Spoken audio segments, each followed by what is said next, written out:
حقائق مذهلة عن قشرة الأرض وأهميتها في كوكبنا. قشرة الأرض هي الطبقة الخارجية الرقيقة التي تضم اليابسة والمحيطات، تشكل 1% من الكوكب.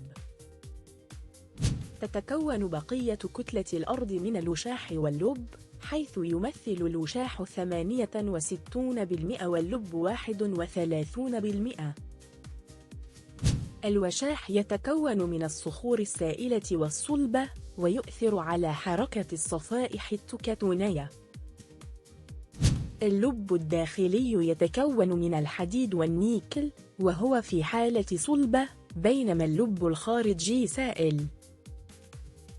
تكوين الأرض يؤثر على الحياة، حيث تتحكم الصفائح التكتونية في المناخ والتنوع البيولوجي.